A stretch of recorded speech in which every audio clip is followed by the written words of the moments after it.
Halo pemirsa, balik lagi di Research and Dedication. Masih bersama saya Syarifah dan masih dengan dosen di Universitas Ubudiyah Indonesia, yaitu ada Ibu Rara, tentunya masih di studio kita ya.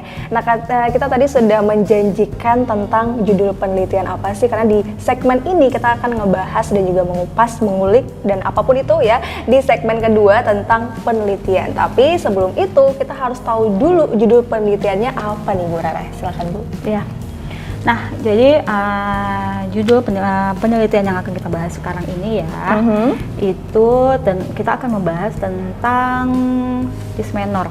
Ya. Nah, jadi judul panjangnya itu, judul lengkapnya adalah efektivitas senam dysmenor dalam mengurangi kejadian dysmenor pada mahasiswi di program studi kebidanan Universitas Ubudiyah Indonesia.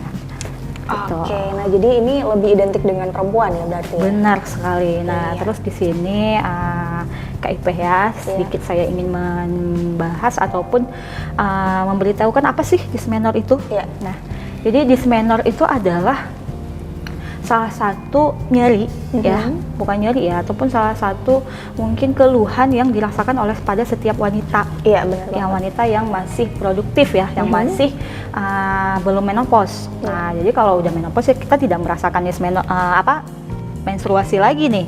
Nah, jadi dysmenor ini adalah suatu nyeri yang dirasakan oleh wanita ataupun remaja putri pada saat menstruasi. Nah, jadi nyerinya itu bisa beragam macam. Nah, tergantung dari skala yang dia rasakan seperti apa. Ya kan? Yang paling parahnya lagi itu dysmenor ini dapat mengurangi bahkan tidak dapat melakukan aktivitas sama sekali. Nah, jadi Parah dia kan sekali ya berarti. Iya, benar sekali. Jadi dia ada tingkatnya ya, ada tingkat yang paling ringan, sedang dan berat. Nah, jadi kalau udah sampai di berat ini ya kita tidak bisa melakukan aktivitas sama sekali. Jangankan aktivitas ya, untuk berkomunikasi dengan orang lain aja mungkin kita bawaannya Marah-marah ya? iya, benar sekali. Iya, nah tapi sebelum kita mengetahui lebih lanjut nih mengenai tentang dysmenor ini ya, kita mau tahu dulu juga nih ya, pemirsa di rumah mungkin mau tahu sebenarnya latar belakang penelitian ini apa sih Bu? Ya, latar belakangnya di sini sedikit akan saya jelaskan ya. Iya. Mungkin latar belakang ini adalah suatu masalah. Ya, jadi masalah kita harus ada dulu masalah, baru kita bisa melakukan suatu penelitian. Itu sudah konsep dasar dari penelitian itu sendiri. Nah, jadi masalah sendirinya itu adalah masih banyaknya sekali remaja putri kita di sini, jangankan remaja putri ya, perempuan-perempuan yang masih mengalami menstruasi itu belum mampu menangani bagaimana cara meringankan nyeri itu sendiri. Nah, jadi ada sangat banyak sekali terapi-terapi ataupun penanganan-penanganan baik dia farmakologis ataupun non farmakologis. Jadi farmakologis itu obat ya. Kalau non farmakologis adalah suatu penanganan yang digunakan tanpa obat. Nah, yang dilakukan untuk mengurangi nyeri menstruasi. Nah, yang kita kenal yaitu dysmenorrhea. Nah, seperti itu. Nah, salah satunya itu adalah senam dysmenor. Nah, jadi saya mengangkat senam dysmenor ini adalah sebagai salah satu penanganan ataupun terapi yang sangat mudah dilakukan oleh setiap wanita ataupun remaja untuk mengurangi nyerinya. Tapi bukan dalam menghilangkan ya. Kalau dihilangkan ya tetap tidak bisa. Namanya juga nyeri dysmenor itu adalah normal. Ya, normal yang dialami oleh setiap wanita. Adapun karena dia ini bersifat hormonal, jadi adapun wanita yang tidak mungkin sama sekali tidak merasakan nyeri, ada ya, cuman hanya sekian persen. Nah, dari 100% hanya beberapa 20-30% ada wanita yang tidak mengalami nyeri. Tetapi selebihnya itu semuanya hampir merasakan nyeri. Nah, jadi terapi ataupun penanganan yang saya angkat di sini dalam penelitian saya adalah dengan melakukan senam dysmenor. Nah, durasinya ya paling kurang lebih 10 hingga 15 menit. Seperti itu. Oke, nah jadi sebenarnya senam dysmenor itu gimana sih, mungkin bentuknya atau ada gerakan sendiri nggak dia? Iya, kita di sini ada gerakan sendiri ya, seperti dia melakukannya itu dengan cara harus berbaring dulu. Nanti ada gerakan-gerakannya, gerakan-gerakan khusus yang membuat rileks bagian dari dari tengah, dari dada, dari perut hingga ke bawah, seperti itu. Nah, jadi memang ada nih laporan atau juga netizen juga di luar sana banyak banget perempuan yang katanya pas halangan itu rasanya nggak bisa bangun gitu ya, benar-benar. Nah, itu gimana cara untuk senamnya gitu, sedangkan bangunnya aja nggak bisa gitu. Iya, kalau senam dysmenorrhea ini itu bisa dilakukan pada saat ketika kita nih mau mens itu kan kita tahu ya pada hari pertama ya. Ya biasanya itu terkadang ya kalau saya sendiri itu biasanya hari kedua atau hari ketiga saya baru ngerasakan nyeri.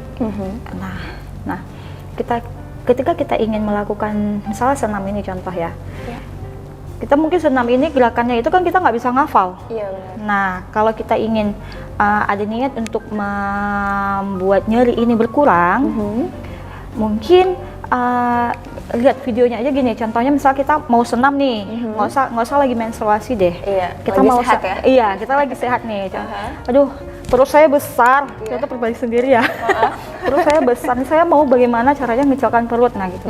Jadi itu perut besar aja kita udah mengganggu tubuh kita ini. Aduh, kelihatannya jelek ya. Begitu juga halnya ketika kita lagi nyeri. Harus ada niat nih buat bangun, harus ada niat buat bangun. Biar saya pokoknya harus nyeri ini harus kurang. Nah, kita lihat videonya, kita praktekkan sesuai dengan video. Karena kan kalau kita menghafal ya mungkin kita nggak langsung hafal ya. Yang namanya gerakan senam. Lagi ya. Iya benar. Namanya gerakan senam itu kan kita nggak bisa menghafal langsung secepat itu. Ya saya sendiri pribadi yang melakukan penelitian ini mungkin saya belum bisa menghafalnya kali. Seperti itu. Jadi tetap harus kita melihat videonya itu. Sambil kita melihat videonya itu kita lakukan gerakannya itu pelan-pelan. Nah, tapi satu di sini KIP saya mau jelaskan bahwa kalau kita sedang dysmenor, usahakan kita melakukan kegiatan. Melakukan kegiatan atau seperti apa, contohnya misal berjalan. Sambil nggak sanggup berjalan pun kalau kita di atas tempat tidur sambil begini, aduh kesakitan, aduh sakit, itu pun kita kan bergerak. Ya kita bergerak ya kan, kita nggak bisa diam aja gitu, nggak bisa. Itu malah semakin sakit. Semakin nyerinya itu makin kita rasakan. Seperti itu. Makanya kalau misalnya lagi menstruasi, usahakan kita melakukan kegiatan apapun gitu, sehingga ketika kita melakukan kegiatan, seiring nyeri yang kita rasakan ini semakin seperti berkurang. Benar. Nah, itu karena ada terapi dari hormon di dalam tubuh itu sendiri ya. Dan juga harus tetap kita perhatikan asupan gizi. Nah, jadi pada saat kita menstruasi terkadang ada orang mut-mutan ya. Begitu sudah nyeri, kok malah makin lapar. Ada ya seperti itu ya, malah makin lapar, pengen makan. Nah, itu bagus sebenarnya. Jangan takut gemuk ya. Karena pada saat kita menstruasi kan kita kan sedang itu kan darah kotor yang dikeluarkan oleh tubuh itu kan semakin banyak, apalagi pada hari pertama hingga ke hari ketiga. Nah, setelah itu kan baru frekuensi darahnya itu kan semakin berkurang.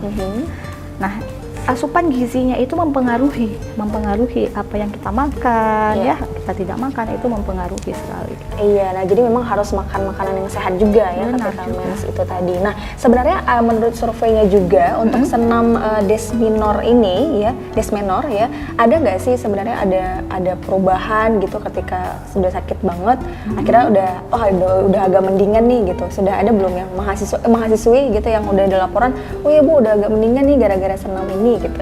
Iya. Jadi penelitian kita yang saya lakukan pada saat itu ya, jadi kita kan saya di sini menerapkan itu jumlah sampel yang saya gunakan ada 30 orang, 30 siswi aja yang saya ambil karena itu minimal sampel ya dalam penelitian. Jadi ketika si sampel ini melakukan senam, nah kita caranya pada saat itu seperti ini. Kita berikan video terlebih dahulu kan kita bagikan ke responden itu videonya ya, rekaman bagaimana cara melakukan senam dysmenor. Nah, mereka hidupkan, mereka lihat video itu dan mereka lakukan pada saat mereka sedang menstruasi nih, sedang nyeri. Nah, setelah mereka melakukan senam tersebut, alhamdulillah ada perubahannya. Nah, jadi mereka merasakan agak sedikit berkurang nih Bu nyerinya. Ya, yang awal dari skala, dalam penelitian kita ada skala 1 sampai 10, ya kan? Nah, berarti itu misalnya mereka merasakan nyerinya pada skala 1 nih, 0 sampai 4. Nah, 0 sampai 4 itu mereka udah merasa ringan. Nah, jadi di awal sebelum mereka melakukan senam itu kan kita ngukur dulu nyerinya si sampel ini seperti apa. Nyerinya itu berada di skala mana. Jadi skalanya itu 1 sampai 4 itu skalanya ringan. Ya, 5 sampai 7 itu skala sedang. Kemudian sampai 10 itu udah berat. Nah, jadi kebanyakannya itu si sampel mengisi sebelum melakukan senam itu semua berada di skala 6 ke atas. Nah, 6 ke atas itu kan bisa berarti dia sedang, bisa berat ya. Begitu setelah pasca melakukan senam, alhamdulillah menurun jadinya.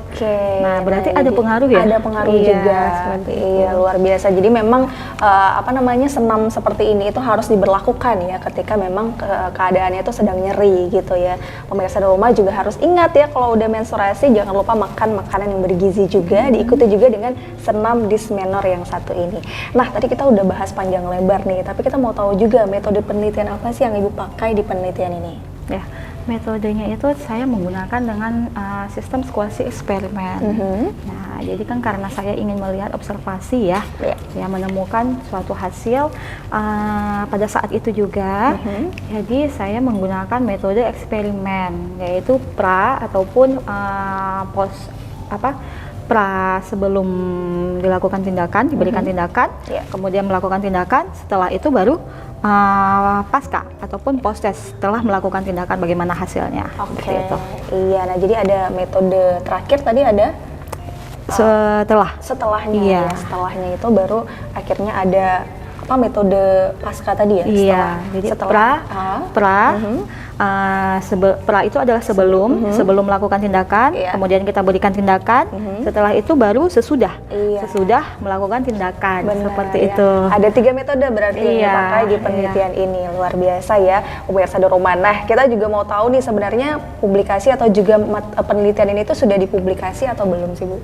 Alhamdulillah sudah Kak Ipeh ya. Jadi kita penelitian ini saya publikasikan itu adalah di jurnal di jurnal UNAN, yaitu Universitas Andalas Padang. Nama jurnalnya itu kalau tidak salah saya adalah Journal of Midwifery. Gitu. Iya, nah jadi ternyata mungkin mahasiswa atau juga pelajar yang mau lihat tuh udah bisa ya Bu ya? Bisa langsung untuk diakses. Referensi juga ya, mungkin yang mau lanjutin S2 mungkin ya, atau mau lanjutin S1, sedang S1 gitu ya, bisa langsung coba cari referensi di jurnal-jurnal tadi Ibu ya? Benar. Iya, nah kita juga mau tahu nih, ada nggak sih rencana untuk penelitian berikutnya? Ada, tentu ada ya Kak Ipeh ya, karena kan saya juga dosen di sini. Kalau dosen itu emang udah tridharmanya dia, emang udah tugasnya dia gitu untuk melakukan penelitian. Nah, jadi makin penelitian yang sudah kita lakukan ini itu harus tetap kita lakukan terus. Apalagi saya tentang senam dysmenorrhea ataupun tentang topik saya ini adalah pada kesehatan reproduksi remaja itu. Nah, jadi untuk kedepannya saya tetap melakukan penelitian dengan topik yang sama, kalau bisa lebih bagus. Jadi lebih kita dalam ya, seperti itu. Iya, jadi judul penelitiannya hampir-hampir sama mungkin ya. Benar, topiknya sama ya kan. Iya, cuman hanya tema dan masalahnya aja nanti yang berbeda. Iya, nah jadi memang akan ada persamaan nih pemirsa di rumah ya. Jadi nggak mungkin beda dengan mungkin masalah teknik itu nggak mungkin ya.